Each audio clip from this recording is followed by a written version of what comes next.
And we are live. Welcome back to Takes by Fans. We got a great show for you today. As always, we are live every single day at noon Eastern. If you want to watch live, head over to twitch.tv/Takes by Fans. If you want to watch live, why are we messing up the intro? Okay.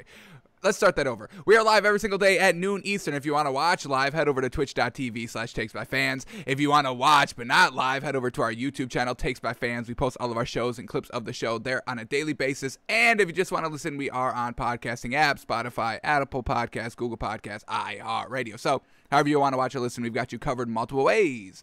Alrighty, today's a big old Saturday. We are now 5 days away officially from the start of the NFL season next Thursday, this Thursday coming up. So we are going to be taking a look at win totals for the next couple of days on the show until we wrap up all 32 team win totals, seeing what the line is according to Vegas on the win totals. 9 wins, 9.5, 10, 12. Anybody got a 12 win? Anybody expecting to go 12 wins according to Vegas? So we're going to go through all the teams, looking what their schedule is looking like, and seeing if there's any great value on the win totals and seeing if we can find those wins. So that's what we're going to do today on the show, but let's just jump right into it. We do have a couple of stories to go into, so let's just get these out of the way quickly. Here we go. And like I said, 5 days away from the start of the NFL season. Cowboys Bucs Thursday Night Football in Tampa Bay. It's going to be absolutely great. Really interested what that line is. I have not looked at it yet. We are going to predict the line on Thursday show. Wednesday. I think we're going to bump it up to Wednesday show. We usually do that on Thursdays during the NFL season, but I think we're going to do that on Thursday where we guess and react to all the lines for the Week 1 matchups. But, I mean, we know this Bucs team is going to be absolutely fantastic. And so this Cowboys offense really can be fantastic. It's really going to come down to that defense. And is that defense going to be ready Week 1 to go against Tom Brady and everybody that's coming back, all 11 starters offensively back here, ready to rock in the same rhythm? So it's going to be real interesting what this spread is. Got to be big. It's got to be a big one. But we will break that down a little bit later in the week. But now everyone's kind of talking. We're getting some nice talks here of how people are feeling, how they're ready to rock and all that. So Cowboys head coach Mike McCarthy says Tom Brady's longevity is what's most impressive. And yeah, absolutely. I mean, that's the story every single offseason. Is Tom Brady going to drop off? Oh, it's going to be this season, definitely. Tom Brady, he can't be good this season. No, he was 40. He can't be good at 40. And then the year after, he can't be good at 41. And then the year after that, he can't be good at 42. And now here we are. Tom Brady is still kind of the greatest quarterback of all time. And what is he for? How old is he officially? Is it 44 or 43? Let's get that up real quick. I think he's 43. He's 44. Jeez Louise. So, yeah, I mean, 44-year-old Tom Brady out here, going to go do his thing on Thursday, but Mike McCarthy praises this man. So, let's go to this article. Let's get these quotes here by Mike McCarthy to see what he's truly saying about Tom Brady. And then we've got other people talking. We got Gronk talking, and we've got Dak Prescott talking about this upcoming season. So, let's see what Mike McCarthy first says here about Tom Brady and his respect for him. So let's get to this quote here. Let's read the lead up. In the previous 20 seasons, Brady's been a part of just one losing season, and it was his rookie year when he played in only one game for the Patriots. And then let's get into this quote here by Mike McCarthy. He says, quote, well, I think like anything, a lot of things about his game, but longevity. It's difficult to win a championship in this league. Mike McCarthy knows because he only got to one, and it was with Aaron Rodgers, and that was it. So, yeah, truly, I mean, we know, like we say all the time, folks, Tom Brady is the true outlier here in every single NFL record, stat, narrative, anything you talk about. Tom Brady's always going to be the outlier here. And, you know, that's exactly it. I mean, Drew Brees only got to one Super Bowl, won one Super Bowl. Big Ben got to two, won two. I mean, Aaron Rodgers got to one, won one. I mean, these quarterbacks, it's hard to get to multiple Super Bowls, let alone win them. And Tom Brady's been to 10 and won 7. So, truly the outlier here. And, you know, Mike McCarthy praises that. Let's continue going on here. Quotes, it's so difficult to win a Super Bowl, and the fact that he's won 7 is just unbelievable. Truly that. But I think my personal belief, the biggest challenge in this league is to have continued success, and we bring that up all the time, folks. Continued success. Anything bigger than like a 4-year period is a huge outlier. That's when we're starting to get kind of into the Hall of Fame. If you're better than like a 4-year stretch, we see this all the time. Ben Roethlisberger kind of went through 2 good 4-year stretches. That's how he won both of his Super Bowls. Tom Brady's the outlier, the Hall of Famer, the greatest of all time, multiple 4-year stretches. But when we're just talking about, average-ish players, it's about a 4-year stretch. We just saw it with Cam Newton, an MVP, a Super Bowl appearance. But everything else, it's a little bit lackluster. So that continued sustained success at the top of your position. Just look at Richard Sherman. He had about a 4-year stretch with that Seahawks dynasty defensively, and what happened? He's not on a team right now. Not going to play this season, most likely, at least in the beginning. Probably week 1 he's not going to play. I'm sure he gets signed at some point this season. But continued success. Same thing with even Russell Wilson. Now, Russell Wilson's really great, but remember how great he was in the beginning of his career? 2 Super Bowl appearances kind of in his first 4 years, and now we've got this lull period with Russell Wilson. Can he get another great 4-year stretch at some point where he's getting to the Super Bowl every single season or most of the season and winning them? We're kind of entering Patrick Mahomes' kind of 4th season where he's already gotten to an AFC Championship game, 2 Super Bowls, won 1. Now we're going to kind of see, does he kind of go the same path as Russell Wilson in a 4-year kind of stretch, or is he going to divert and do kind of a 5-6, and we'll see how long he can go at really the top of his game. So truly that Mike McCarthy truly understands, continued success is so hard in this league. Just look at what he was trying to do in Green Bay with him and Aaron Rodgers. They only got to 1 Super Bowl. They got to a couple NFC Championship games. I think they got to 2 or 3 more. I think 2 more NFC Championships games, but they lost them all. Still, once again, not getting to that Super Bowl because it is so freaking hard just to win regular season games, let alone playoff games, let alone NFC Conference Championship games, and then let alone the biggest game of the year, the Super Bowl. So Mike McCarthy respects what Tom Brady does. Let's continue on with the quote. But I think my personal belief, the biggest challenge in this league is to have continued success, to have success and to play at the level for such a long period of time. To me, I think that's a tremendous quality, and he's living it and he eats it every day. You can just see just the way he goes about it from what you know, from what you hear about, not only his approach and where he is today, but to be able to do it at such a high level for such a long time. That's what I'm impressed with, and truly that's what I'm impressed with. That's why I truly say that Tom Brady is the greatest quarterback of all time, and I would probably say the greatest just NFL player of all time because of that long, sustainable, continued success at the highest level. And he wasn't having A1 tier 1 pieces every single season. It wasn't like it's this Bucs team with the Patriots dynasty. It's not like he had a Mike Evans and an Antonio Brown and a Chris Godwin and a Scotty Miller and a Cameron Bray and a Rob Gronkowski all on the same team for the last 20 years. He had Randy Moss for 2 years. Didn't win a Super Bowl. 1 season. Was it only 1 season? Didn't win a Super Bowl. He was winning, championship with Julian Edelman, and he still had Rob Gronkowski and Aaron Hernandez, and that was kind of the bulk of it. He never had like an A1 tier 1 running game. He never had a Derrick Henry behind him. He never had really a Delvin Cook behind him. Just statistically wise, Delvin Cook hasn't really done anything winning wise, great wins in the playoffs or in the Super Bowl or anything like that. He never had like a Le'Veon Bell in his prime. So he was just working with what he was given, and he made the most out of it in 10 Super Bowl appearances, 7 wins. So definitely got to give Tom Brady a ton of credit for that, and I love that Mike McCarthy respects that the most of what kind of Tom Brady is overall totality wise. So for that, we don't love Mike McCarthy, but for this quote, I can definitely respect him for saying this. So I absolutely love that. We get any more quotes here by Mike McCarthy? We get one more, so let's read the lead up here.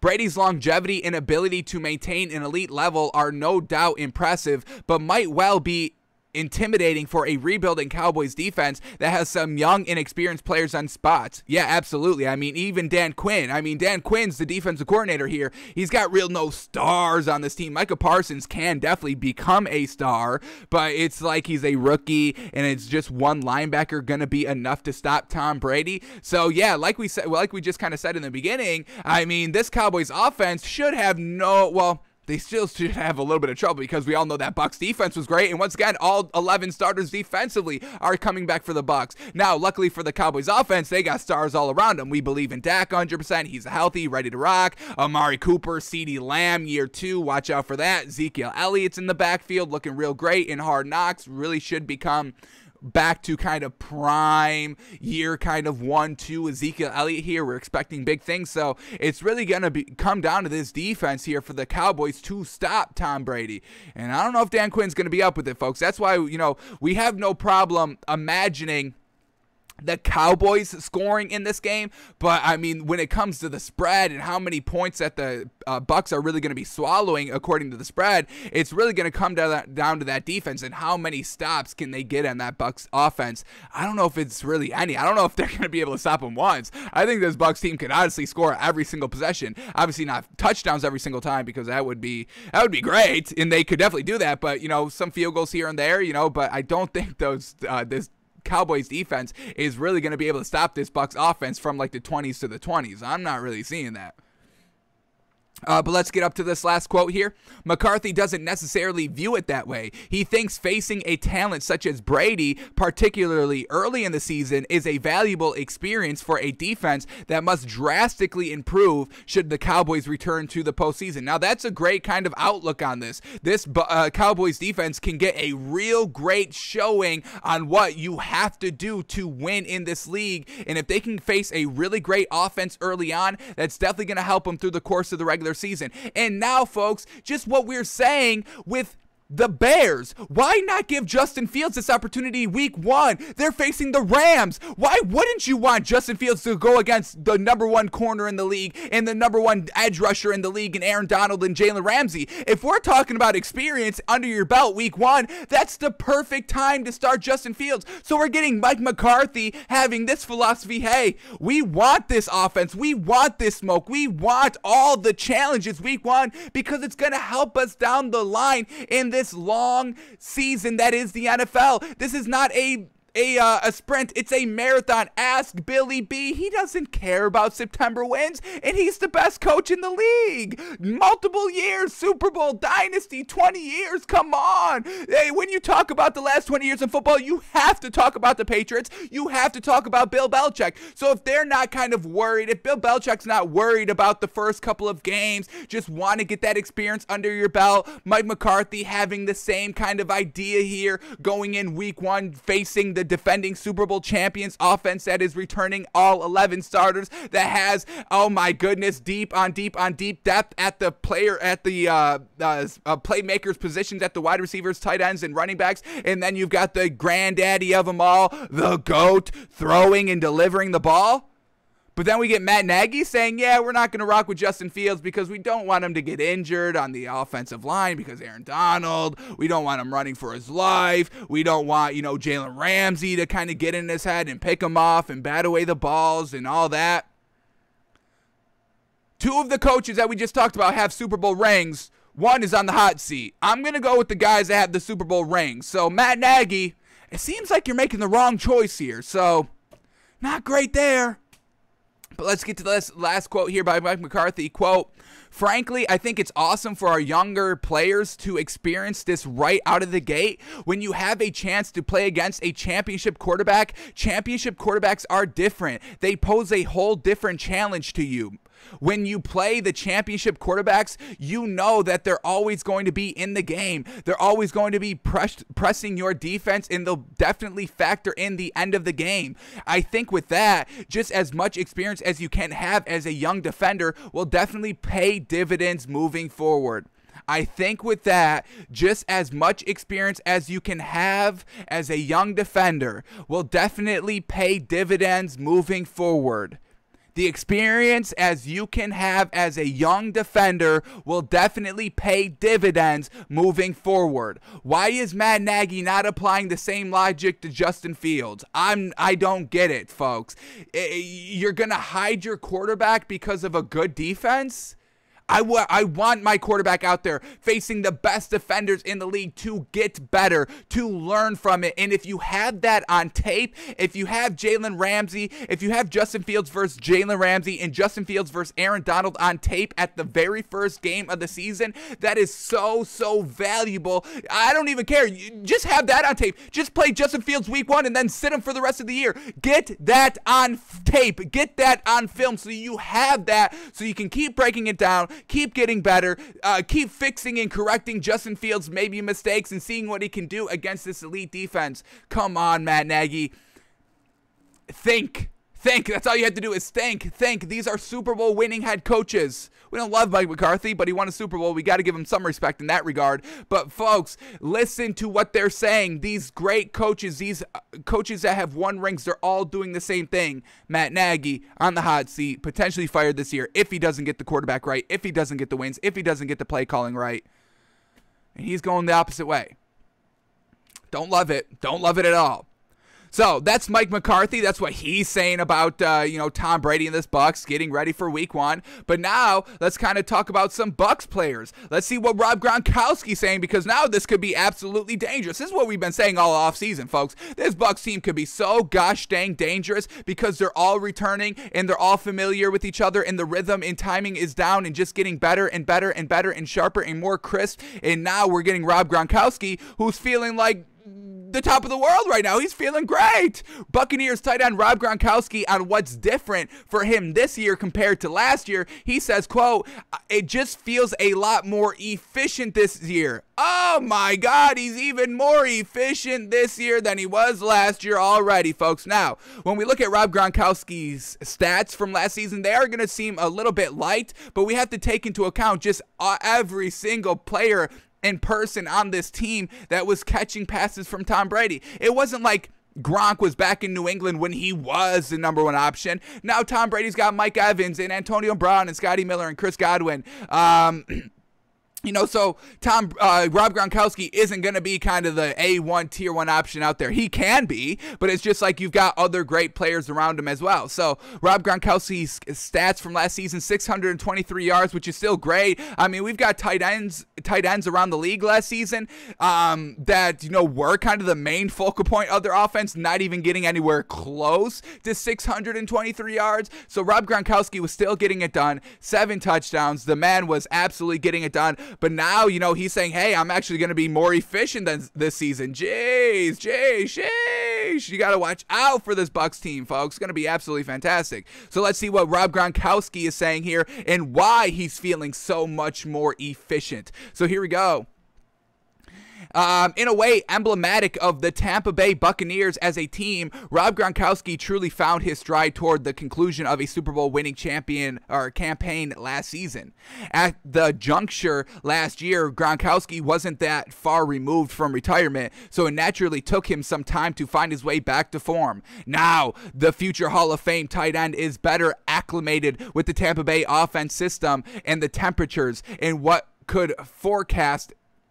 could forecast improved fortune for Gronk in 2021. Quote here by Rob Gronkowski says, quote, "It feels good. Just coming in last year and trying to learn the playbook and be thinking when you get up to the line, it just feels a lot more efficient this year." Yes, sir. Once again, all 11 starters back. The rhythm, the chemistry, the timing between Tom Brady and the wide receivers and the tight ends catching the ball and even the backfield, catching balls out of the backfield. That is getting more concise and crisp as this offseason progressed, as training camp progressed. They were all getting it done. There was no quarterback controversy here. There was no quarterback competition. There was no really competitions anywhere on the field because all the starters are coming back. They're just getting that depth cleaned up and they're getting the timing and everything more concise and crisp here for the season. And Rob Gronkowski's feeling it as well.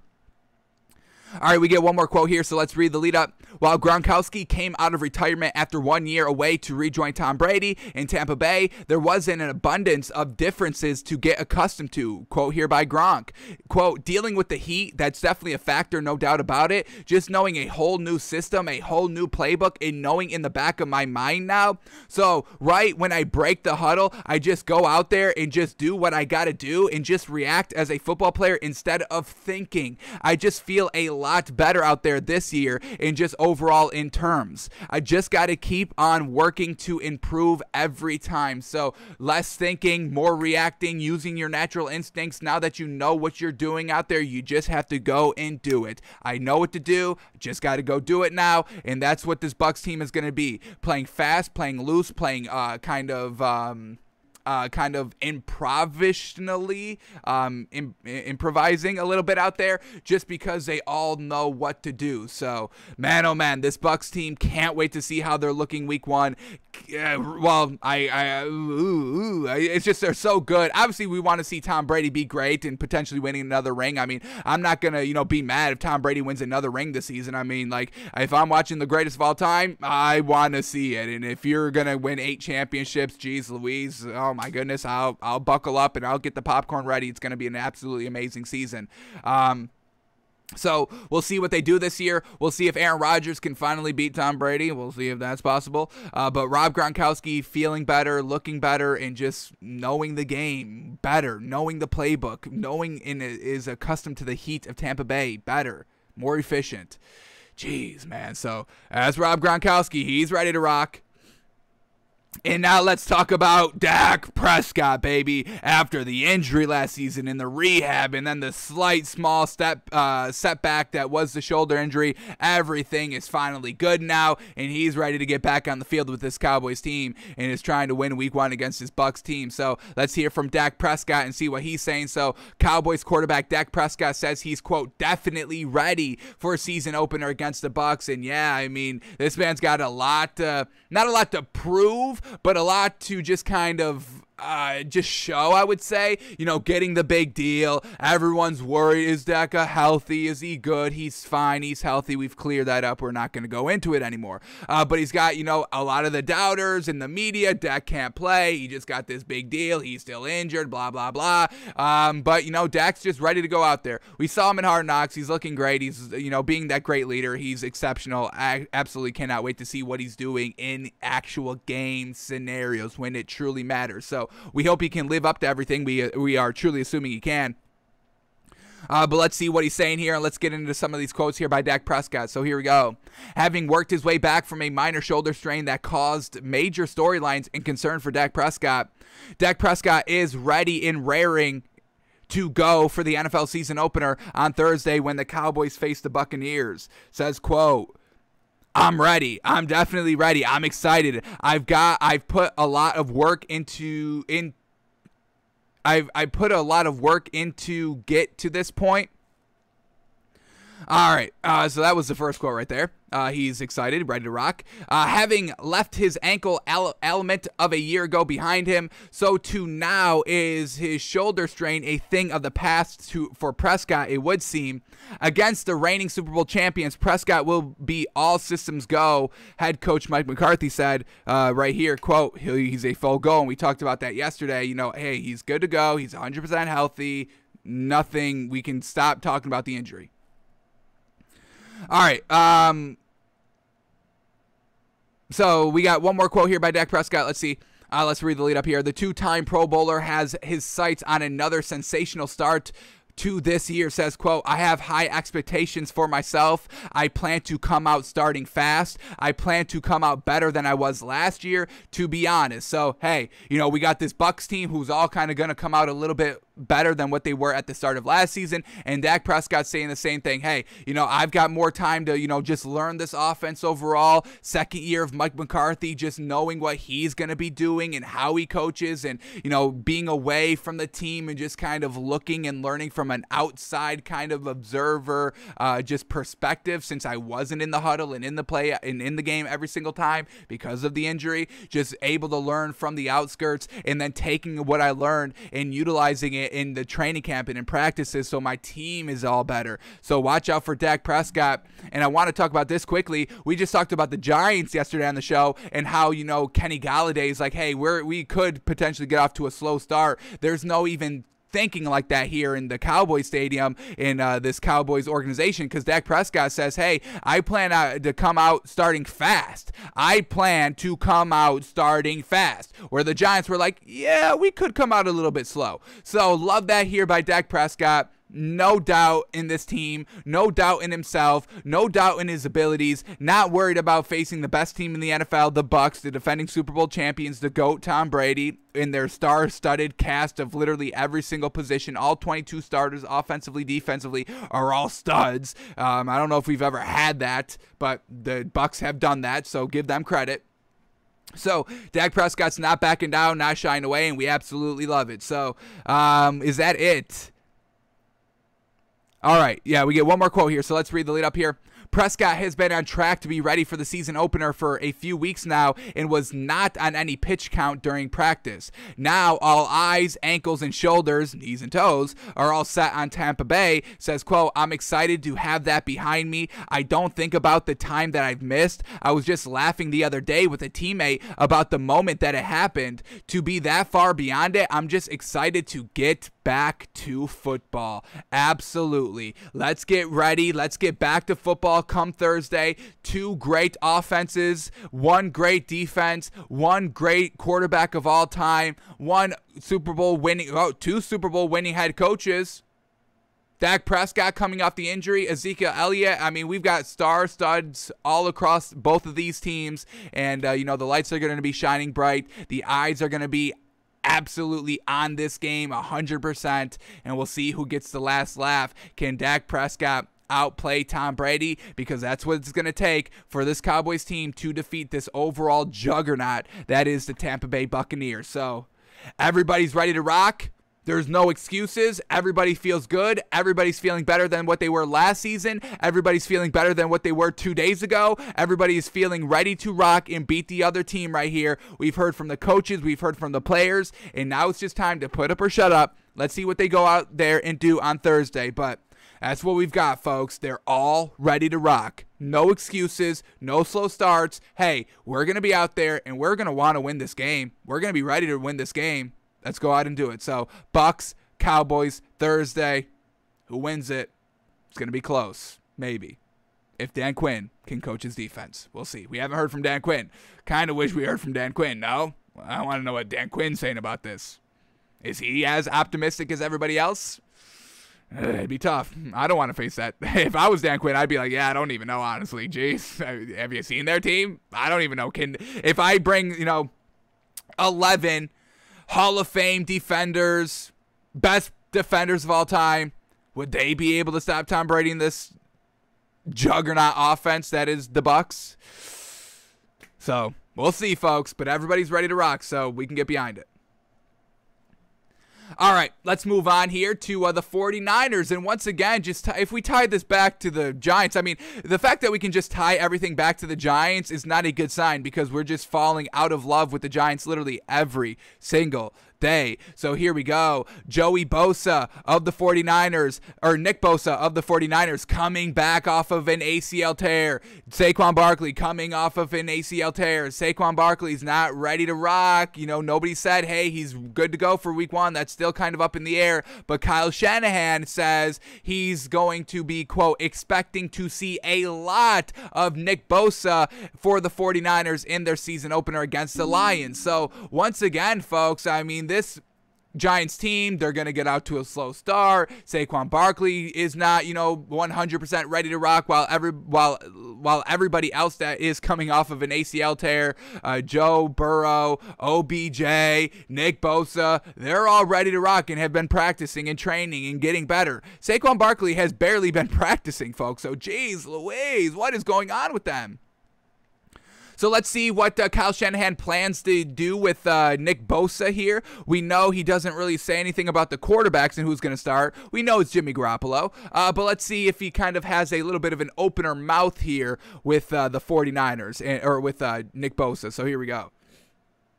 Nick Bosa played just 67 snaps over 2 games in 2020 before suffering a season-ending torn ACL. The former Defensive Rookie of the Year hasn't seen game action since. After Bosa sat out the entire preseason, 49ers coach Kyle Shanahan said on KNBR that the edge rusher is healthy and ready for a full workload in Week 1 against the Detroit Lions. Did you hear that? Is healthy and ready for a full workload. Why have we not heard that about Saquon Barkley yet? Please, Joe Judge, somebody tell me that Saquon Barkley is good. Tell me that he's 100% healthy. I am dying. I am chomping at the bit to get behind this Giants team. We want to, but if they're not ready to rock Week 1, we're not going to be that big on them. Damn it. Ugh, so frustrating. But let's see what Kyle Shanahan says here about Nick Bosa. It says, quote, I'm expecting to see a lot of Bosa. I mean, he's been on a plan this whole way, coming back from his big injury and being ahead of schedule since the beginning. And he's gotten 2 weeks of practice in where he's been out here pretty hard. So that's great. You know, ahead of schedule. Saquon Barkley has never been ahead of schedule. He kind of was the first one to tear his ACL this season. Nick Bosa was kind of the second. Then it was OBJ, then Joe Burrow. I think that's kind of how the order went. And Saquon Barkley is still not back. That's why we have big pause on them. All right, more quotes here by Kyle Shanahan. We didn't let him go in the preseason game, which wasn't too tough of a decision. His first year here, he didn't play in any preseason games either, and I thought he did pretty good as a rookie. Yeah, so no worries there. Let's see what Nick Bosa did his rookie year when he didn't even play. Let's get that up. How many sacks did he have? I'm guessing like 10 because he's so gosh dang good. But let's see. Let's see his career stats here for rookie year where he did not play a preseason. So we get to kind of, gauge what he's going to be doing. So here we go. Rookie year. Didn't play any preseason. He had an interception. 9 sacks. 25 quarterback hits. Yeah, I would say that's pretty gosh dang good. He doesn't need no gosh dang preseason. He's good. He's good to go. So expect big things out of Nick Bosa here this year. All right, we get a couple more quotes here, so let's keep going. Let's read another lead up. The Niners learned what it was like to play last season without Bosa screaming off the edge, and it's not pretty. It's not pretty. On the bright side, the ACL tear occurring on September 20th last year set up the 23-year-old to return in plenty of time to be 100% this season. Once again, that's not what happened to Saquon Barkley. Why is Saquon Barkley's injury so under wraps and so tight-lipped? Even though, if he got injured around the same time, Saquon Barkley, around September 20th. I think I can pull up the exact date very quickly here. Let's bring up Saquon Barkley's career stats very, very quickly. Just because we're so worried about it. We are just so worried about this man not kind of being ready Week 1 and not being, his old self. Running backs, they get the short end of the stick here in the NFL just because, everybody calls them a dime a dozen and you never pay them and you never use an early first-round draft pick on them because there's so many of them. And, after one injury, they get thrown in the trash and never used again. And, one injury, we got to worry about it now. So Saquon Barkley, he got injured. What date was this? September 20th. So literally the same exact day Nick Bosa got injured, Saquon Barkley did. And once again, Saquon Barkley is not 100% this season. He has not kind of had 2 weeks of full practice to get ready. He's still kind of, taking it very, very easy, very, very light everywhere he goes. So that's just why we're so concerned with the man. All right, but let's keep going here. Shanahan isn't worried about Bosa knocking off the rust ahead of the season opener. Says, quote, Nick is as prepared as any player I've been around on and off the field. So hopefully he'll stay on course here and he'll be Nick Bosa come Week 1.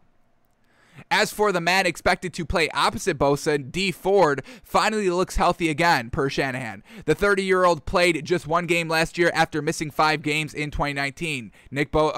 Kyle Shanahan quote here on D. Ford, the other edge rusher, says, quote, he stayed here all offseason. He did a ton of the right things, and we weren't sure until we got to training camp, but we brought him on slowly. He's been consistent with it, and he's been out there each day. He's gotten a lot more in camp this year than he did last year, and he's looked great in practice. So our hope that we're going that we are going with now is more reality because the way he looks out on the field, he looks like D Ford, and he didn't look that way in camp last year at this time. He kind of was just trying to tough it out. Now he looks fresh, he looks good, he's feeling good, and hopefully he'll be able to carry that throughout the season. But as of right now, it's a lot more than hope because we're seeing it with our own eyes. So big praise here by D Ford, big praise here, or big praise by Kyle Shanahan on D Ford and on Nick Bosa, all ready to go week one, all looking, as best as they've ever been, and hopefully this 49ers team can, rise to the occasion and, compete in that tough NFC West with the Cardinals and the Seahawks and the Rams. It's a tough-ass division, and they're all going to have to be ready, have to stay healthy. That's going to be the big key for this 49ers team. Can they stay healthy, and does Kyle Shanahan's kind of maybe arrogance a little bit and maybe just kind of overall wanting to kind of be recognized as a great head coach and finally capture that, highly elusive Lombardi trophy from the man? Does that kind of 2-quarterback system get in the way of all of that? Is Kyle Shanahan trying to outsmart the entire room here, outsmart the entire league? That's going to be another thing to look for. We hope not, but the injuries definitely cannot happen here. So we'll see what happens for this 49ers team, but everybody's expected to be good. Everybody's expected to be fresh, and we got some big things coming out of these edge rushers and Jimmy Garoppolo this year, folks. All right, last story to go over here quickly. Not the best news here for the Jets. Could be worse, could be better. So here it is. The New York Jets wide receiver Jamison Crowder has tested positive for COVID-19, and with the regular season just under a week away, his status is now up in the air for week one against the Carolina Panthers. Now, why is this a potentially big deal? It's because, the Jets have a starting rookie quarterback in Zach Wilson, and you need to give him all the help you can. Jamison Crowder is kind of the Jets' number 2 wide receiver. They still have Corey Davis, which is great, and we've kind of been seeing that Corey Davis was getting kind of like more than 50% of all the targets of Zach Wilson this entire kind of training camp and preseason games. So we do know that the repetition and the rhythm and the chemistry between Zach Wilson and Corey Davis is very, very good. So it's not, Corey Davis being out. That would truly be detrimental. It's just kind of the number 2 wide receiver in Jamison Crowder. So Zach Wilson's not going to have potentially his full arsenal out there, which is definitely going to hurt the rookie. I mean, you got to get the rookie all the help he can, all the wide receivers that you can, all the great running backs that you can, all the great offensive linemen, all the great tight ends that you can to protect the quarterback, to just make it easy upon him, getting wide open so, Zach Wilson can get that timing and just how to deliver balls accurately in the league down quick. If everybody's wide open, he can kind of be free to make a couple of more mistakes, a little bit more mistakes that are expected by a rookie. So really just everything you need it to be cleaned up for the rookie to come in and play well. And if Jamison Crowder is not ready to go week one for this Jets team, it could hinder Zach Wilson's performance. I'm not going to say it's going to absolutely destroy Zach Wilson, that Zach Wilson can't have success if Jamison Crowder's not on the field, but it's definitely going to, take it back a little bit, little tiny bit. It's not as bad as Corey Davis, but I do think it is still a little bit bad out there. So they're going to be kind of relying on Keelan Cole and Elijah Moore a little bit more out here, a rookie, some other decent. How tall is Keelan Cole? Well, how tall is Jamison Crowder? What do we got here on height? He's only 5'9", so you're not missing kind of a big, tall receiver. So that's definitely great. We know Corey Davis is about 6'2". Am I undersizing him? 6'3", okay. So, and then we got wide receiver number 3, Keelan Cole. What is he like? Is he a nice tall target? Nice 6'1". Elijah Moore, nice rookie out here. I believe he's about 6'1". 5'10", okay, a little bit shorter than we were expecting. But so Jamison Crowder not being a nice, tall, deep threat wide receiver, just kind of, size-wise, that's once again definitely going to lessen Zach Wilson's potential not greatness if Jamison Crowder's not out there. What Jamison Crowder does do I have his stats up? I thought I did. Yes, we do. Okay. Last season, only 699 yards, still solid work. I mean, this is still solid tier 2 wide receiver. Never had that 1,000-yard receiving season, so he's not an like a tier 1 wide receiver on this team or just in the league, but definitely a solid number 2. I mean, 600 yards, 847, 789, 383, but he only started 7 games and only played in 9 that season. 833 yards, 699 yards. So yeah, definitely solid tier 2, and he's played with Washington and he's played with the Jets ever since 2015. So I mean, he's not had great quarterbacks throwing him the ball. Who was throwing this man the ball here? 2015 for the Washington football team. Who do we have the quarterback here? Is it Kirk Cousins? It is Kirk Cousins. So you had Kirk Cousins throwing him the ball. What else do we get here? With the Jets, you had Sam Darnold throwing him the ball. Never really that great. What else do we get here in Washington? It was Kirk Cousins, and what else? We get anything else here? What was 2016 Washington? Was that Kirk Cousins? Alex Smith was pre-Kirk Cousins, I believe. Kirk Cousins again in 2016. And Kirk Cousins isn't a bad quarterback, but there's definitely better quarterbacks. There's a lot better quarterbacks that I take over Kirk Cousins. And we'll see if Zach Wilson is one of those quarterbacks rookie year, or if he needs a couple more seasons under his belt to clean it up a little bit. Kirk Cousins again in 2017. And then 2018 is last year with Washington. Was it Kirk Cousins still? It was Alex Smith was after Kirk Cousins. All right. So it was Alex Smith. Did Alex Smith have two Alex Smith was in Kansas City before Washington. All right. Alex Smith was there last season. That is correct. San Francisco, that was the original team. That was the team that I thought was Washington that he started with. But Alex Smith was the Washington quarterback after Kirk Cousins. Got it. All right. So, yeah, Jamison Crowder just never had that great wide receiver or great quarterback throwing to him. So, but still got some good production. So that could definitely seem like Jamison Crowder if he has, and we're not saying Zach Wilson's going to be one of these quarterbacks, but if Jamison Crowder had a Tom Brady, had an Aaron Rodgers, had a Drew Brees, had a Ben Roethlisberger throwing to him his entire career, he could definitely potentially be a 1,000-yard wide receiver. So we'll see what Zach Wilson can do with the man. Hopefully Jamison Crowder doesn't miss week 1. We do not want to see that. We want to see what Zach Wilson can do. We also want to see what kind of Robert Saleh can do as a head coach, and missing players that just, piles on excuses that, these coaches and players aren't going to use, but the media will use it and the fans will use it. Well, Zach Wilson wasn't good year 1 because he didn't have his full arsenal ready to rock. So we definitely want to see Jamison Crowder there for week 1. We'll see if he can kind of clear the COVID-19 protocols and, be that just great weapon for Zach Wilson to utilize, because Corey Davis, I'm assuming I would just double Corey Davis. If I was opposing defenders facing this Jets team, I'm just doubling Corey Davis. I may even triple him and see what everybody else can do. Yeah, I know Corey Davis is great. I don't know if Zach Wilson's great.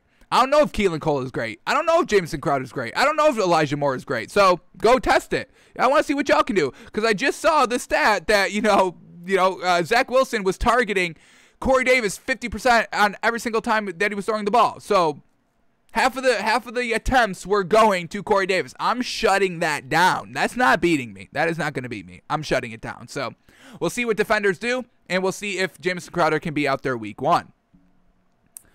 Alrighty, so those were all the stories that we needed to break down for today. So now for the remainder of the show, let's just start predicting and seeing if we can win some money on Vegas's overall win totals for every single team. So Vegas has kind of a line on overall win totals. We'll use this first one as an example. The Green Bay Packers, they set the line at 10 wins. Are the Packers going to have more than 10 wins, or are they going to have less than 10 wins? You can bet that and make some money. So we are going to go through every single team, look at their schedule. Can we find this certain number of wins that would make us kind of confident in betting these line spreads one way or the other, either under or over the win total?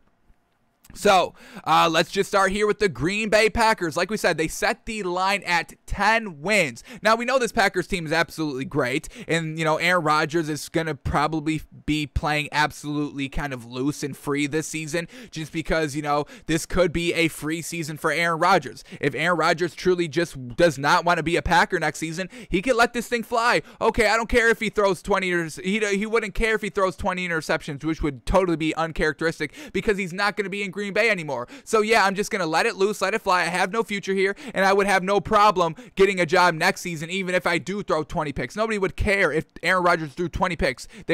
Everybody would still give up 5 first-round draft picks to get Aaron Rodgers. No problem. So let's go to the Green Bay schedule and see if we can find 10 wins. Can we find 10 wins for this Packers team, or do we have to bet the under? Now, the odds on the over 10 wins is -165. The odds for under 10 wins is +135. So it is kind of favorable. Vegas is assuming that they do win more than 10 games. That is the favorite there at -165. So let's see if we can find 10 wins here. Here we go. Starts week 1 against the Saints, and that's definitely going to be a winnable game. It's in Jacksonville, home or neutral field, just because of Hurricane Ida hitting New Orleans. Unfortunate. I believe that was Ida. So it's not in New Orleans, so a neutral field definitely going to help out Aaron Rodgers a little bit more. Also, we get Jameis Winston, first time a starter here. No Michael Thomas, so we could definitely say we're definitely going to say that's a win for the Packers. Then we get week 2 against the Lions. Easy peasy win right there, absolutely. They get the 49ers, and this is definitely going to be their first real challenge. This is going to be tough. It's a Sunday night football game in San Francisco. We'll see if Aaron Rodgers shows up. I'm not going to give them a win just quite yet on this one. It's a potential win, and if we're at kind of 9 or 10 and we're kind of looking for an 11th win, we can see this one being a win, but it's definitely going to be a tough one. It's not a guaranteed win. We're not going to count it just quite yet. Then we get the Steelers the following week, October 3rd. Once again, this is going to be a tough game, 4:25 afternoon game in Green Bay, home field. That's definitely going to help them out a little bit. But the Steelers early on in their running game and Big Ben being 100% healthy week 1 and the Steelers defense being ready, this is going to be a tough game. And this is, a potential win that we can add on, but it's a tough game. It's not kind of clear-cut 100% Packers win, so we won't count it just quite yet. But then they face the Bengals. That's going to be an easy win. Then they face the Bears. And once again, this is a division opponent. We're going to split the wins here in the division. And so we'll give the Packers the loss in the first Bears game because it is in Chicago.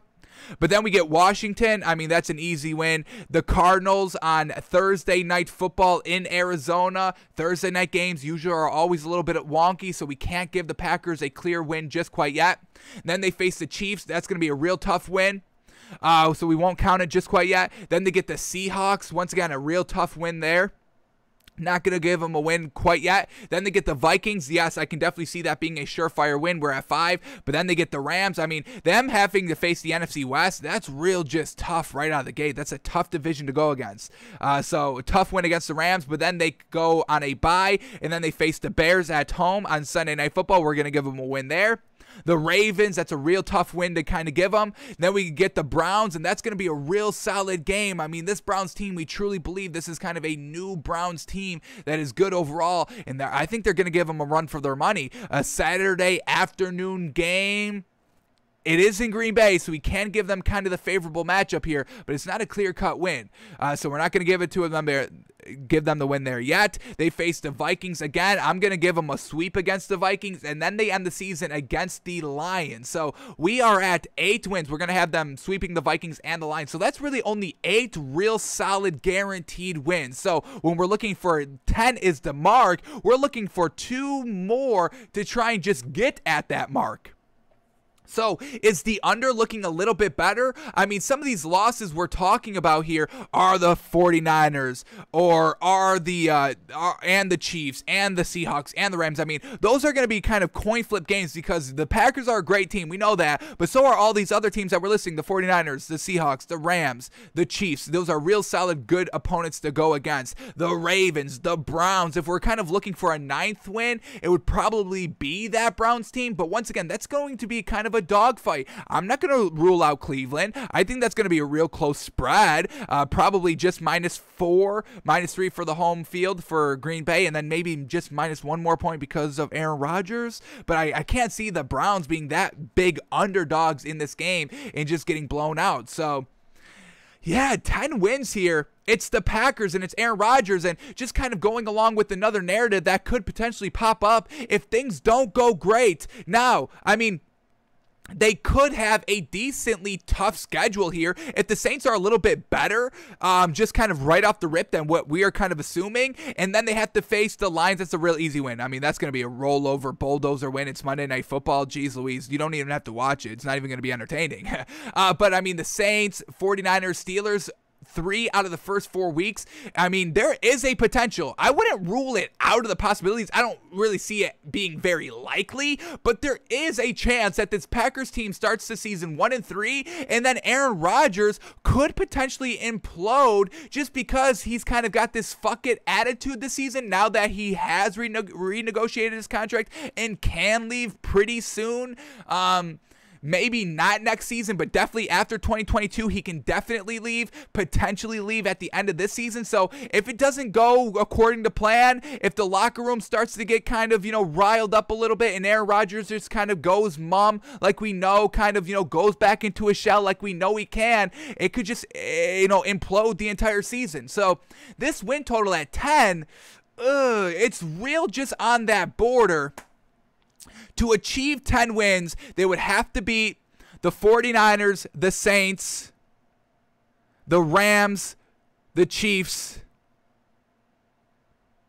the Steelers, and the Ravens. That would be 6 games, 7 games. Give them the Browns. They would have to win 3 out of those 7 tough games to get over 10 wins. Because 10 is the mark. 8 wins we can definitely give them. So if you want to, but then, if you're not confident, that's 7 tough games. Let's just phrase it like that. There's 7 tough games, and they would have to win 3 of those 7 tough games. Can we give them 3 wins against those tough opponents? 7 weeks, 7 different opponents? It wouldn't seem too bad for Aaron Rodgers, right? Aaron Rodgers can handle 3 of 7 good teams, no? Right? So, over 10, can we give them over 10? 3, he could beat the Browns, the Ravens, the 49ers if they're not healthy, but they play them pretty early. The Steelers, that's another pretty, less. I mean, when we're ordering those kind of 7 teams, Browns, Steelers, definitely probably maybe bottom 2 there. Steelers early on, though, could definitely hurt them. So this is a good line right here. I mean, this has us thinking. This has us, kind of making it real tough, setting the line at 10. That's real great. I think we're officially going to go over. It's Aaron Rodgers on a fuck it year. He may be slinging it around. I think he's going to go manic this year. I think we have to bet on Aaron Rodgers. So I think we are going to go with over 10 wins here. We have 8 clean, concise wins. 3 out of the last 7. Come on. I think we can definitely give them it there. So, all right. So we're going to officially go with over 10 for Packers.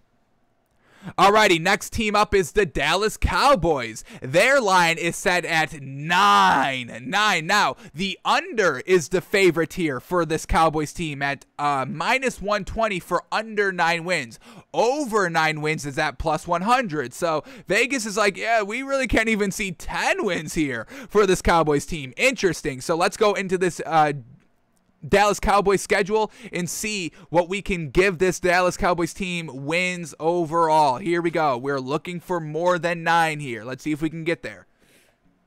All right, here we go. Tampa Bay Buccaneers, week 1. Sheesh. I cannot buy into this Cowboys defense. I can buy into this Cowboys offense, and that is definitely going to be the main focus when we're looking at their schedule and their opponents. If their opponents have a real great offense, it's going to be tough for us to give this Cowboys team a win just because we can't believe in Dan Quinn and this overall really mediocre Dallas Cowboys defense, which was the main problem for the Cowboys last season. And I don't think Dan Quinn is the guy that kind of shores up overall mediocre talent defensively.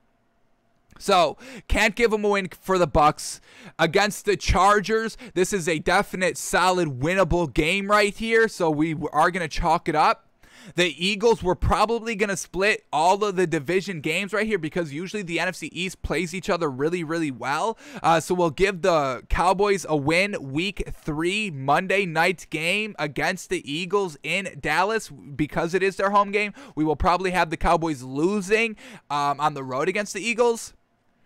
Then they go and face the Panthers. I'm going to give them a win there. There's nothing on this Carolina Panthers team that has really sold me. I'm not the biggest believer in Matt Rule just quite yet. I'm not the biggest believer in Sam Darnold. I believe in Christian McCaffrey. That's really all they got. So I'm going to give the Cowboys a win right there. Then they face the Giants in Texas, in home. So, yeah, we're going to give them a win there. Then they go and face the Patriots. Yeah. What is that Patriots offense doing against this Cowboys defense? Really nothing. So this Cowboys team has a real favorable early schedule besides the Bucs. I mean, these are all winnable games. Chargers, Eagles, Panthers, Giants, Patriots. Damn. And then they go on the bye and then Sunday Night Football against the Vikings. That's an easy kind of decent winnable game right there. I don't believe in Kirk Cousins, especially primetime game. That's definitely an opportunity for the Cowboys defense to get it done. Definitely. I'll give them a win there against the Vikings. Then they go against the Broncos. Another real solid winnable game, especially at home. Absolutely. We're at 7 already. Then we're at the then we're facing the Falcons in Dallas. Another winnable game. Yes, we believe in Calvin Ridley and Matt Ryan, but their running attack is probably going to be mediocre overall. And it's at home. Yes, sir. We're at 8 wins already. Can we finish out a couple of more wins here so we give them over 9 wins? Then they face the Chiefs. Can't really give them a win there. That offense is going to pick apart the Cowboys defense. The Raiders have a really, really good offense. I'm a believer in Derek Carr. They got Darren Waller, Josh Jacobs, Lamar Miller in the backfield. Going to be fantastic. Their receiver core of like Henry Ruggs and Hunter Renfrow, real solid as well. So we can, this Vegas offense is really going to kind of put up the Cowboys for all they've got. And the Cowboys have a home game. How many home games does this Cowboys team have? Jeez Louise. Is it more than normal? They got 1, 2, 3, 4, 5, 6, 7, 8. Okay, it's basically, okay, it's seeming like a lot of home games, but it's only 8. Okay. So they face the Raiders at home, and this is going to be a real tough game. This is a winnable game for them, but because of this Raiders offense, I'm not going to give them the win right off the rip like that. All right, then they face the Saints on a Thursday Night Football. Thursday Night Football usually goes a little bit wonky, so there is a chance that this Cowboys team can beat the Saints. It's going to be a tough opponent. This is after, the bye for the Saints, so Michael Thomas should be back by this time, a huge explosive piece. Jameis Winston should be kind of cool, calm, collected. This entire Saints offense should be on the same page, so, the offense should be rocking and roaring against this Cowboys defense, especially at their home arena on a Thursday Night Football, so it's going to be tough for this Cowboys team to win it. Then they face Washington. I mean, honestly, if there's any team in the NFC East that the Cowboys could probably sweep, it probably is Washington. I'm not believing in Ryan Fitzpatrick. I just can't. Now, the Washington defense can definitely give this Cowboys offense a run for their money, but this is interesting. So we'll have them split against Washington. We'll come back if we're looking for kind of another game here. But we'll have them split against Washington. The next game up is against Washington in Washington, so we will give the Cowboys a loss there. Then they face the Giants. We're having them split against the Giants, and this is the road game, so we have them a loss there. But then they face Washington again on Sunday Night Football in Dallas. We're going to give them a win there. That's 9. And then they finish up the season with the Cardinals and the Eagles. Cardinals offense is going to absolutely destroy this Dallas offense. This Cardinals offense is going to destroy the Cowboys defense, but they are at home, so that's a little bit of a silver lining there. We're still going to give them a loss, and then they end the season in Philadelphia, once again splitting against the Eagles. So right now we do have 9 real winnable games here, and then if you're looking for a 10th, it's just all they have to do is either beat Washington twice, Giants twice, or Eagles twice, and that's definitely potential. I would say that's definitely potential there for the Cowboys. So if we're looking at the win totals right here, I think we could definitely come up with 10 wins pretty solidly, and that's some good odds, plus 100.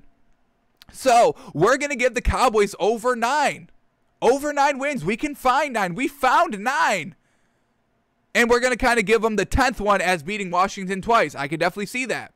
So, yeah, this Cowboys team, a little bit of a favorable schedule, and I think over 9 wins is a pretty safer bet than the under. Alrighty, next team up is the Atlanta Falcons. Alrighty, their line is a little bit low, the lowest we've seen so far. Atlanta Falcons win total is over 7.5. So we're going to kind of get that half a win hook, which we never really love to do, but we'll see if we can go under or slide under this hook here. Now, the over 7.5 is, there's no favorites here. Over 7.5 is -110. Under 7.5 is -110. So it's pick your poison. Vegas is like, yeah, we really don't know if this Falcons team is going to be good or bad. So we'll set the line at 7.5. So let's see if we can find 7.5 wins here for this Falcons team. Here we go. 7.5. Here we go. Week 1 against the Eagles. Now, do we like this Falcons team? We don't like their running game. Their defense is potentially not great. We don't really know. Arthur Smith, new head coach. They lost all 3 of their preseason games. How much weight do we put into that? So week 1 against the Eagles, this is definitely a winnable game. Jalen Hurts has just finally been announced as the starting quarterback. Nick Sirianni, new head coach here. I'm going to believe in Matt Ryan and Calvin Ridley over Jalen Hurts just week 1. I think at the end of the year, I'm taking Jalen Hurts over Matt Ryan, but we have to see that, and we'll see as the season progresses. But Philadelphia week 1, this is a definite winnable game for Atlanta. We'll give them a win. Then they face the Bucs. There's no way. They are in the same division, and I can't even have them split. The Bucs will beat this Falcons team both times, no problem. Then they face the Giants. Now, Giants early, we just kind of have been hearing a lot about this Giants team, and it's nothing great. Kenny Galladay saying, hey, we could get off to a slow start here. So this could be a winnable game here for the Falcons. They are on the road here against the Giants, which could definitely hurt them. But I think I'm going to give them a win against the Giants early on because I don't know if the Giants are going to be buttoned up just quite early in the season. We hope they are, but everything is pointing that they won't. All right, then they face the Washington football team. And like I said, I'm not a big believer in Ryan Fitzpatrick, but this Washington football team's defense is really, really solid. Now, the Falcons are at home for this game, which gives, the Falcons a little bit of an edge here. And this is a winnable game. I'm going to give them a win against the Washington football team. Then they face the Jets in London. Matt Ryan versus a rookie quarterback right here in London. I got to give the favorites to Matt Ryan here. So this is a pretty favorable schedule for the Falcons real early on. Their first 5 games before the bye: Eagles, Bucs, Giants, Washington, and the Jets. And we really only had them losing against the Bucs. So if this Eagles team can get out to a hot start, that over 7.5 should be kind of gleaming because we're already at 4 wins coming after the bye. Let's see if their schedule gets a little bit harder. All right, then after the bye, they go and face the Dolphins, and I'm a big believer in this Dolphins team. I think Tua's got it, and I think this defense is really going to be top 5 and really potentially top 3. So not going to give the Falcons a win here against the Dolphins. Against the Panthers, we're going to have them split. So the Falcons face the Panthers at home. We're going to give them the home field advantage, and we're going to have Atlanta beating the Panthers at home. Then they face the Saints, and I'll probably have them split against the Saints as well.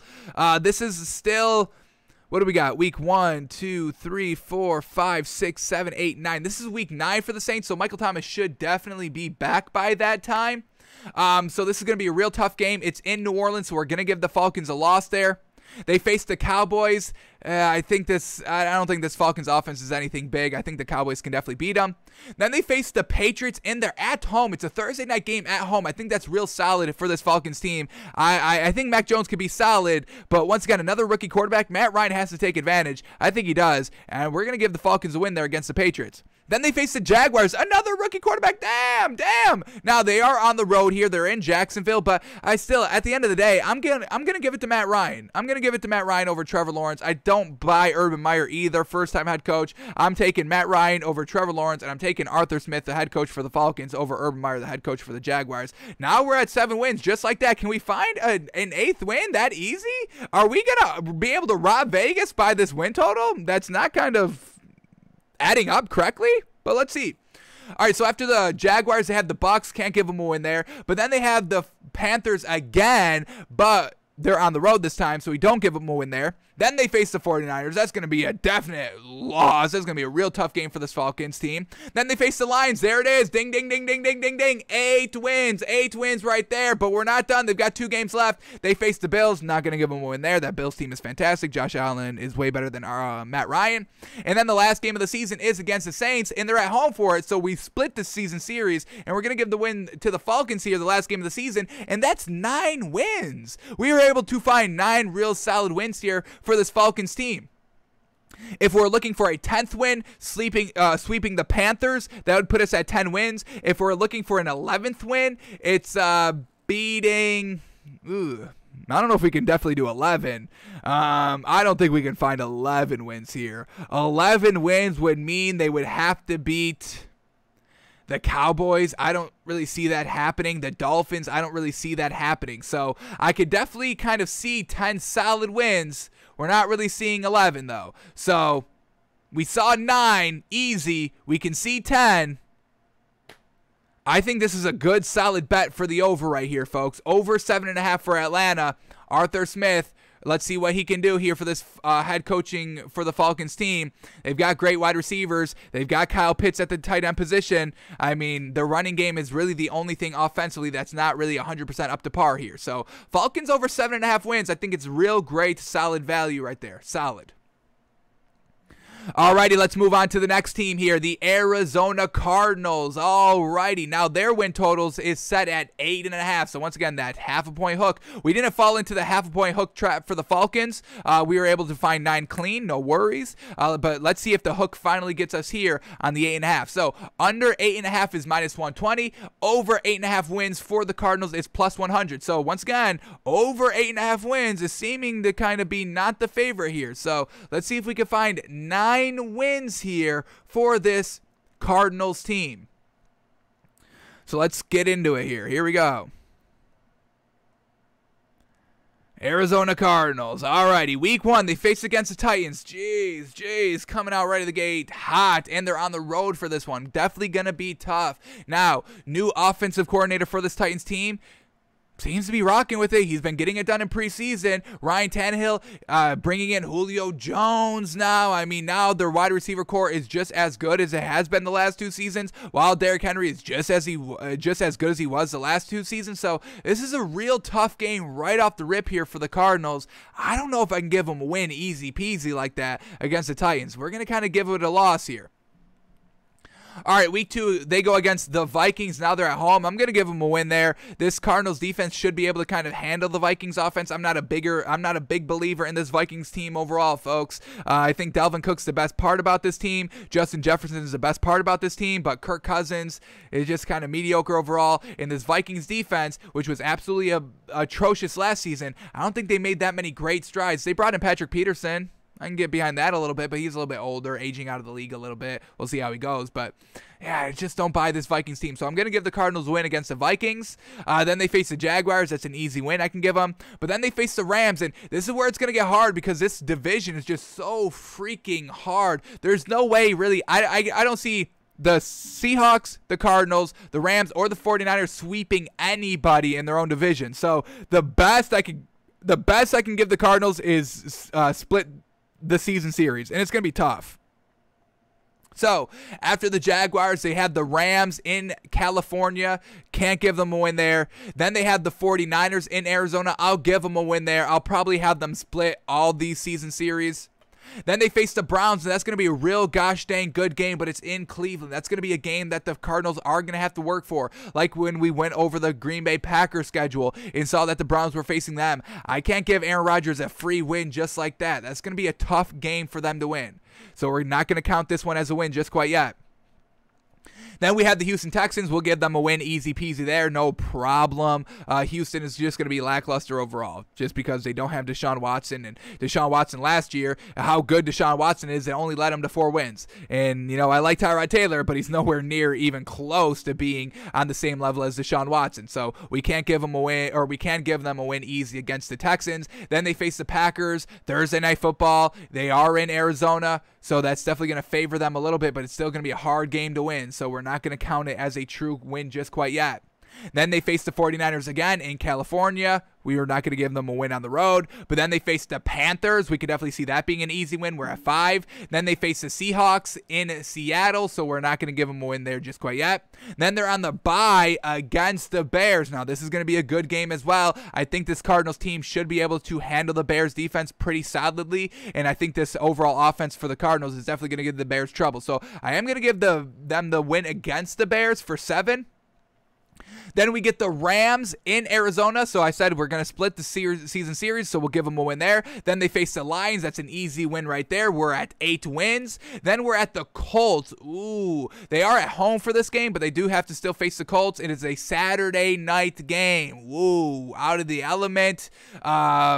Schedule-wise, this Colts team, we do believe they're going to be good. Late in the season, though, Carson Wentz potential injury. That's still something that is definitely on the table. So the Cardinals definitely could take advantage there if Carson Wentz is not going to be playing, but it's going to be a tough win. Let's not count it as a guaranteed win just quite yet. And, if we have to search for maybe another one, then maybe we can give them the Colts, but let's not count it just quite yet. Then they face the Cowboys, another real tough game, but we know this Cowboys defense is atrocious, and this Cardinals offense really should be top tier. I mean, at the end of the day, this Cardinals offense should have really no trouble being top 10 offensively and really should be competing for kind of top 5 offense overall. So I'm going to give them a win against the Cowboys, and then their last game against the Seahawks in Arizona, split that series, and now we are at 10 wins. So the line was 8.5 wins, and we're at 9, and that's with splitting the season series. Now, there is a circumstance that the Cardinals could get swept in some season series. I see them potentially getting swept by the Seahawks and also potentially getting swept by the Rams. That's a possibility. But, I mean, then we're still at like 8 wins if they do lose both of those games, and then we can potentially give them a 9th win for the Colts. So I think just overall, we can give this Cardinals team over 8.5 wins here. Quickly, before we solidify our pick here, I want to go over the Cardinals schedule from last season because they went 8-8 last season. So they were right just on that kind of hook, 8.5. For last season. So let's see what teams they beat last season. Did they lose? Did they always lose against the good teams? Because if they were able to kind of beat some of the good teams, then once again, that's just going to kind of make us firm believers that this Cardinals team can get over 8.5 wins. And also, let's see what they did in the division last season, because we just kind of predicted that they would split every single game. Were they able to sweep somebody? They may have swept the 49ers just because they were overall lackluster, the 49ers were.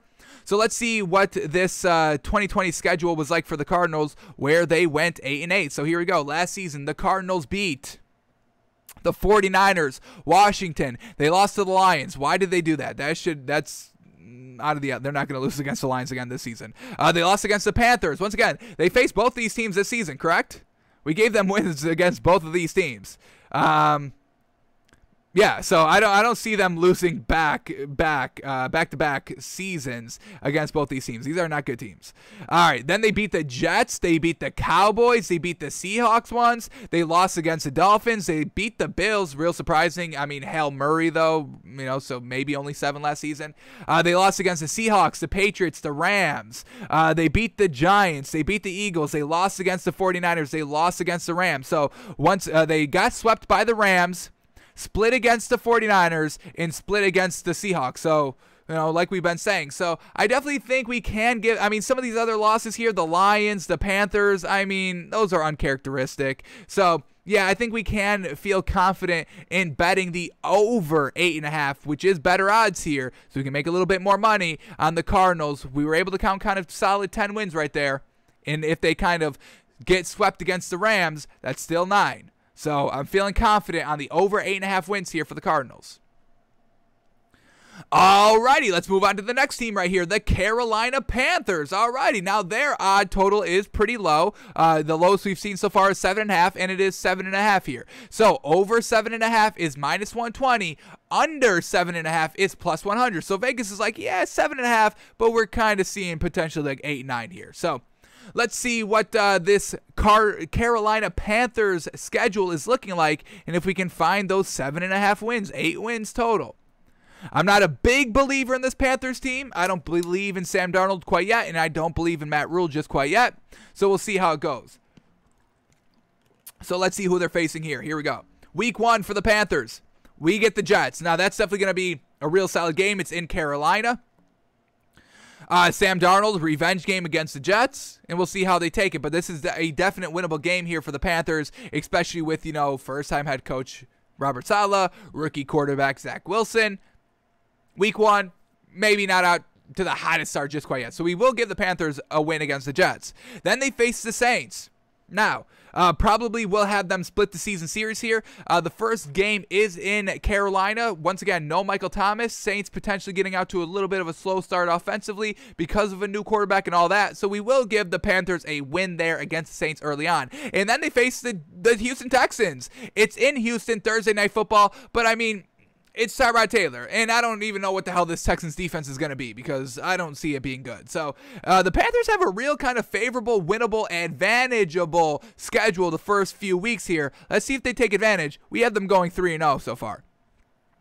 But then they face the Cowboys. I can't give them a win there. I just don't think the offense will be able to keep up with the Cowboys, especially on the road here in Dallas. Not going to give them a win there. Then they face the Eagles in Carolina. Once again, this is a winnable, solid winnable game here for this Panthers team. So I'll give it to them. The Panthers beat the Eagles there.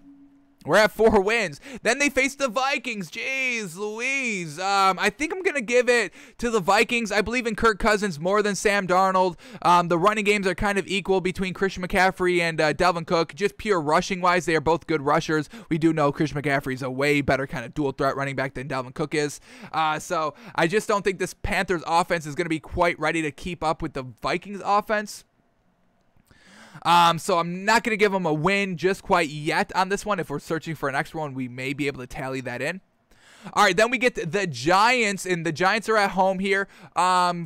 We do know that the Giants are kind of expecting themselves to get it out to a slow start. I don't even know why they said that, but they did say that. Kenny Golladay was on record saying that. I don't know why, but this isn't. This is a little bit now past the start of the season, so I think the Giants are going to be decent here, and they're at home. I'm going to give the Giants a win there. Alrighty, then we get the Falcons, and we kind of had the Falcons sweeping this Panthers team. I really don't see this Panthers team being able to kind of truly keep up with the Falcons here. The first meeting is in Atlanta, so we are definitely not going to give them a win there. Then they face the Patriots, and they're in Carolina for this one. But, Bill Belichick has history with Sam Darnold. He knows how to stop him, so I think Bill Belichick could really coach up this Patriots defense to shut down the Panthers overall in this game, even though they are at home. So I'm going to give the Patriots a win there. I'm not going to give the Panthers a win for that game. Then they face the Cardinals. Definite not a win there. Then they face Washington. That defense should probably smack around Sam Darnold a little bit. I'm going to give the win to the Washington football team. And then they have the Dolphins defense. So this is going to be a little bit of a gauntlet period for this Panthers team facing the Patriots and the Cardinals in Washington and the Dolphins, who all have really solid defenses here. Sam Darnold, you better hope you take advantage of your early schedule, get that offense and get that rhythm and timing all under your belt, because it's going to be tough in this stretch right here.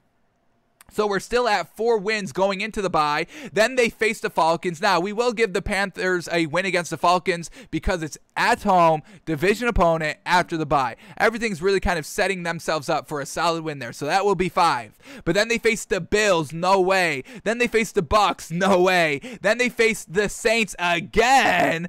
Ooh, tough one there. In New Orleans, so we already gave them a win there for their first kind of season split, and then they face the Bucs. There's no way they can split against the Bucs either, so we're really talking about only 5 wins. We only counted 5 wins here. Really favorable early schedule, but then it starts to ramp up a little bit. Now, if we're looking for kind of 6 or 7, because the total is 7.5, so if we're just even trying to get to 7, they have to go out and beat the Vikings and the Giants. Then we could potentially give them 7. If we're looking to get them past 7, they have to beat the Falcons potentially again, or Carolina, or the Patriots, or Washington to try and get to that kind of 8 mark above it. But overall, I just don't see them being that kind of cohesive throughout the entire year. I don't know how long it's going to take Sam Darnold to kind of get up to speed. So we said that this Carolina team is going to have a good start, but if they don't have a good start, that over 7.5 is out the window. So you need, if you want to bet this, we're not going to bet this. We're going to bet the under here. We're going to take the under 7.5 here for Carolina. If they get out to a slow start, it's a wrap. And I don't think Sam Darnold, I can't see Sam Darnold. That's why we were just kind of saying that they were going to get out to a good start. There is an opportunity for them to get out to a good start because of not like 100% brutal opponents while also all at home. So you are able to get out to a good start here. But if Sam Darnold does not get out to a good start, which is potential, maybe he's not fully up to snuff with the playbook, the play calling, the reads. We don't even know if this man's a good quarterback anyway, because he hasn't shown us anything good with that Jets team. He threw like 61%, I think. That was it. That was like his best season, and that's nothing I can get behind. So I'm going to take the under 7.5 here for Carolina. They have a real tough schedule down the stretch, real great defenses that Sam Darnold is going to have to kind of maneuver, and we'll see if he can do it. But I think I'm going to go with the under 7.5 here for Carolina. All right, let's do one or two more before we get out of here for today. The next team up here is the Baltimore Ravens. Now, sheesh, jeez, this is the biggest win total we've seen. The Packers were the previous highest we've seen with 10, and now the Ravens are at 11. Woof, woof. That's a tough one. Now, under 11 wins is minus 120. Over 11 wins is plus 100. So the under 11 is the favorites, while the over 11 is the underdog. So let's see if we can find 11 wins here for this Ravens team. Jeez, woof. It's going to be tough, but let's see. Maybe they have a favorable schedule. Let's take a look. Alrighty. Week 1.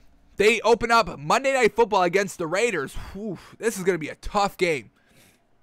Raiders early on in the season usually get out to good starts. We've seen it the last 2 years. They get out to some good starts. They flounder in the back end of the season. They finish like 7-9, 8-8. We've seen it. And I believe this Ravens team, the last 2 seasons, have gotten off to rough starts, like losing their first game. Now, last season, I believe they opened up against the Chiefs, either the Chiefs or the Texans, and that's why they lost that kind of early game. So let's go back to 2019. This Ravens team, let's look at their schedule. They won their first 2 games against the Dolphins and the Cardinals. Okay, now let's go back to last season, 2020. Believe they opened up against the Chiefs. No, they opened up against Cleveland and the Houston Texans, then they won both games. Okay, so I'm truly tripping out here. Okay, and then they faced the Chiefs week 3 and lost it. All right, so that's where that came from. All right, so the Ravens do get out to some good starts. 2-0 the last 2 years, so that's real promising. And I think because of that fact, we will give them a win Monday Night Football against the Raiders on the road. We can see them winning that game. All right, then we get the Chiefs, and this, I can't give them a win here. This is going to be a dogfight. It's in Baltimore, which is definitely going to help them out. Where was the game at last year for the Ravens? They were they were at home for that one too, and they still lost it. They get out to a real rough start in that game. I think the Chiefs went up like 14 or maybe even 21-0 at some point, and then the Ravens were just trying to claw their way back. But yeah, they're still at home for this Chiefs team. This Chiefs team is good. The Ravens have really just kind of been a little bit short when facing the Chiefs, so I'm going to give them a loss here, but we have them opening up against the Raiders with the win. All right, week 3, they get the Lions. Easy win there. Week 4, in Denver. The Mile High Air real early on usually catches opponents off guard. Now, this Broncos defense is decently solid. The Broncos offense is decently solid. Teddy Bridgewater, a little bit of a dink and dunk with the good corners of the Ravens. Should be a real solid winnable game for the Ravens. We're going to give them a win against the Broncos. All right, then they face the Colts, Monday Night Football in Baltimore. Big game here. Colts, we are favorable on this Colts team, but they are on the road, and we'll see if this Colts defense can keep up with the Ravens. Monday Night Football, everything to prove. Lamar Jackson under the spotlight. We're going to say he rises to the occasion, and we'll give him a win against the Colts. All right, then the next week they face the Chargers, and we're big on the Chargers. We're big on Justin Herbert, but overall, I'm going to give it to Lamar Jackson, especially at home. We'll give him win there against the Chargers. Then they face the Bengals. That's going to be a really easy win right there. I'm not believing in this Bengals team. The offense overall, I think, is going to be real lackluster, and Joe Burrow, I think, is still good, but overall, I just don't think the Bengals are it. Then they're on the bye. Then after the bye, they face the Vikings. I'll give them a win there. They're at home for that one. Nothing great about this Vikings team. Then they face the Dolphins in Miami on Thursday Night Football. We're not going to give them a win right off the rip here just because it is Thursday Night Football on the road. A little bit of a wonky situation. Usually Thursday Night Football games are usually a little wonky, so we're not going to give them a win there. Then they face the Bears, real solid winnable game right here in Chicago. We're going to give them a win. Then they face the Browns, division opponent. I think we're going to have them splitting the season series. Did they split last season against the Browns, or did they sweep them? Let's quickly see. All right, against the first time against the Browns, they win. The second, that was week 1. The second time against the Browns, they win too. The second time against the Browns, though, it was a shootout, 47-42. First game was a sweep, but that was the first game of the season. So, maybe not up to, not everybody, all on the same page, have their feet underneath them, because they blew them out 38-6. Jeez Louise. Alrighty. Let's get back here to the schedule.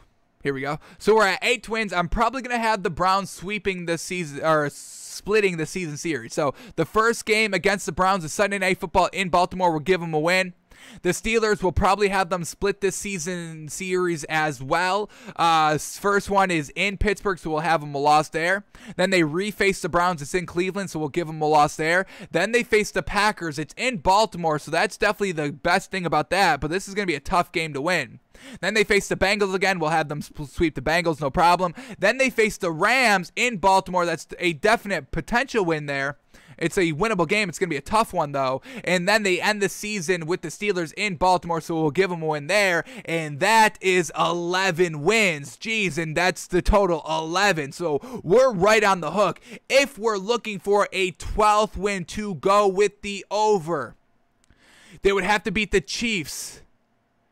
They would have to beat the Dolphins, and then they would have to, sweep the Steelers or sweep the Bengals or beat the Packers or beat the Rams. So they would have to win one of these tough games. Can they win one of the tough games here?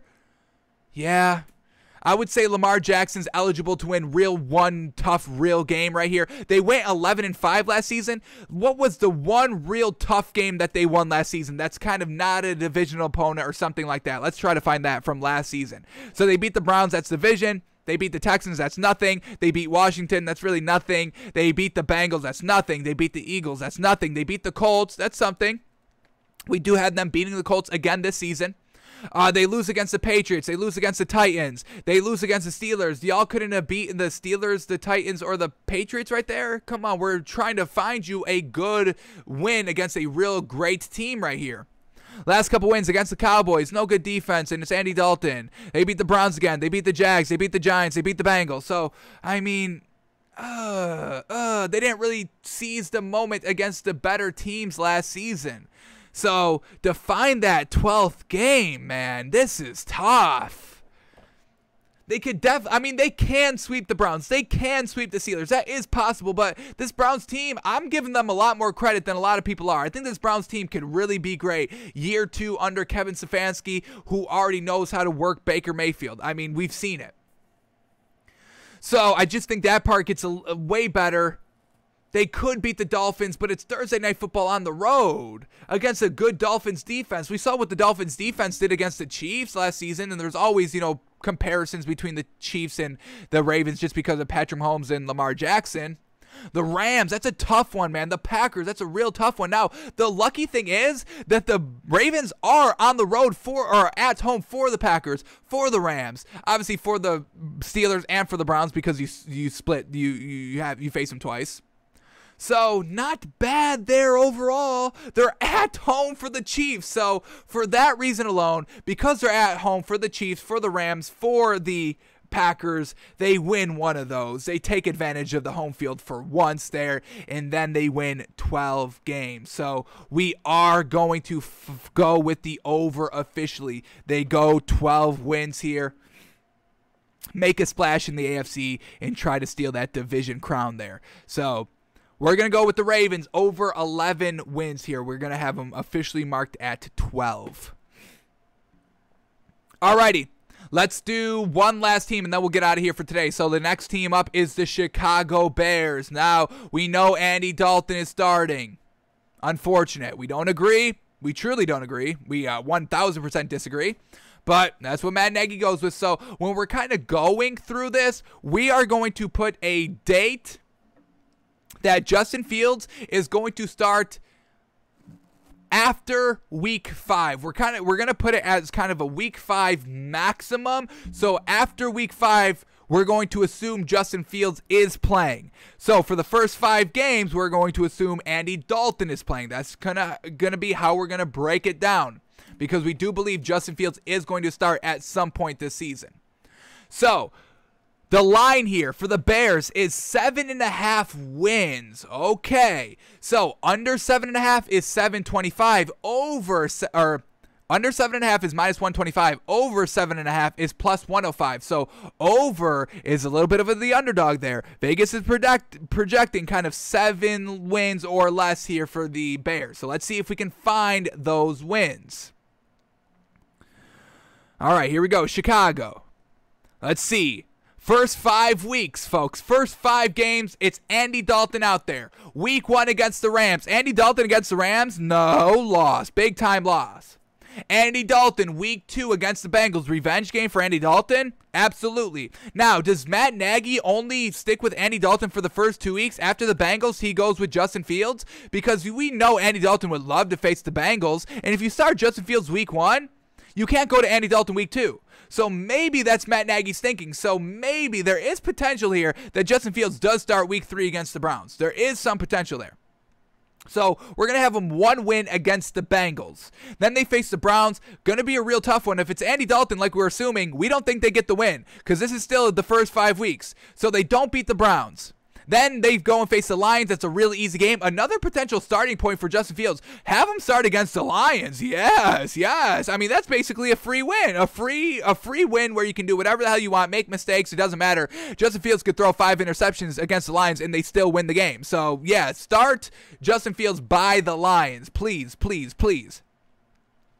All right, but then we have week 5 here against the Raiders. It's going to be real tough. I don't see this Bears offense keeping up with the Raiders offense. So we're going to give them a loss there. Then, now, from this point forward, we're at week 6 with the Packers in Chicago. We're going to assume Justin Fields is going to be taking the starting role from this point forward. So now we're thinking with Justin Fields in mind. Yeah, Justin Fields doesn't beat the Packers. No way.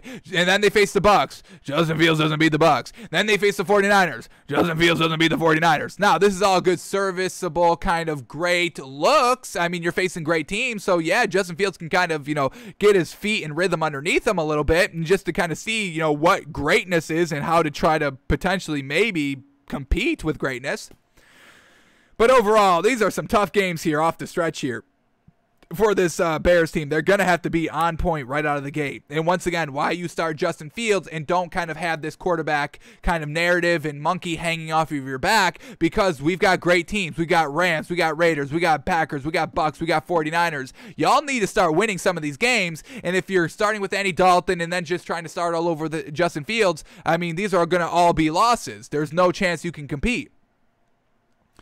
All right, but then we're at the Steelers. Another real tough game. It's in Pittsburgh as well. Monday Night Football for Justin Fields out there. I think he can go out and compete a little bit, but it's Big Ben early in the season. He's on the money. Can't see a real solid win there, so we're going to count that as not a win quite yet. Then they have a bye, and then they face the Ravens. Jeez, oh my God, this Bears schedule is tough as heck. Gosh dang. Can't really see a real easy win against the Ravens. They are at home for that game, which makes it a little bit easier, but still at the end of the day, it's going to be real tough for them to get it done. Then they face the Lions. I'll give them another win there. No problem. Thursday Night Football. I think this is Thanksgiving Day football. Perfect. All right. Then we get the Cardinals. This is going to be a real tough game as well. Man, oh man, this Bears team. Jeez. Oh my God, this schedule's so hard. I don't know if I can give them a win. They are at home, but this Cardinals offense is real good. And we like Justin Fields. We think he will be serviceable. But overall, for this Bears offense, there's nothing that great about it. There's Allen Robinson. That's it. That's really it. So I can't see a win against the Cardinals. Then they face the Packers again. I can't even see a split there. Then they face the Vikings. I will say that's a definite winnable game. Monday Night Football in Chicago against the Vikings, where Kirk Cousins can't play in primetime. That's 4 wins. Then they face the Seahawks. I can't see a win there. Then they face the Giants in Chicago. That's a winnable game. I'll give them a win there. 5 wins. And then they're at the Vikings. I'll even let them sweep the Vikings. But then we're at 6 wins. We're at 6 wins, folks. I mean, this is tough, man. And like we said, the over-under is at 7.5. We definitely got to go with the under because we're not even at the 7 mark. We're not even at that kind of hook where we have to see, can we get them another win or not? So, woof. Under. We can only find really kind of 6 potential winnable games. And then if they want to win a 7th game, they have to either beat the Rams, the Raiders, the Packers, the Bucs, the 49ers, the Steelers, the Ravens, the Cardinals, the Packers, the Seahawks. I mean, jeez, man, real tough. I mean, if Andy Dalton's a starter the entire season, I can't even see Andy Dalton, a veteran, leading this team past the Packers, the Tampa Bay Bucs, the 49ers, the Steelers, the Ravens, the Cardinals, the Packers again, the Seahawks. I don't even see Andy Dalton doing that. So, this is a tough year for the Bears. A year that Matt Nagy must win games, must have success in, and this schedule is not setting this Bears up for any sort of success here. Any sort of success. Real tough, brutal schedule here for the Bears, and we're going to bet the under 7.5 wins, folks. Jeez, that's tough as heck, man. Alrighty, folks, so that's going to do it for us today. We went through 1, 2, 3, 4, 5, 6, 7 teams. So we got Sunday, that's another 7. Monday, that's 14. Tuesday, that's 21. 28, we have to add that other 7, our original 7. Thursday, that puts us at 30. That does it, right? Did that check? I think that may check. So we hopefully will be able to do all these before the start of the season. Maybe tomorrow we don't talk about all the stories. Usually nothing really breaks on the weekends, so hopefully we'll have a little bit more time. But I think we are going to be right where we want to be to get all these win totals predicted before the start of the season. So just to recap what we did today, we got Packers over 10 wins. We got Cowboys over 9 wins. We have Falcons over 7.5 wins. We have Cardinals over 8.5 wins. We have Panthers under 7.5 wins. We have the Ravens over 11 wins. And we have the Bears under 7.5 wins. So that is going to do it for us today. Thanks for tuning in. Thanks for watching. Thanks for listening. We will be back live tomorrow, noon Eastern. Oh, no, we have a little bit. Oh, goodness. We have a special tomorrow on the show. It is our official draft at 1:30, and I think we are going to do our fantasy football draft live on the show. So that's going to put us a little bit behind, but we'll see what we do. Nothing set in stone. We may have 2 shows tomorrow. We'll see. So we'll be back tomorrow, either noon Eastern or 1:30 for our live fantasy football draft. Keep with our Twitter for that. All right. So that's going to do it for us today. We got to go and watch some college football today. So we're going to get out of here. Thanks for tuning in. Thanks for listening. And we're back tomorrow, folks.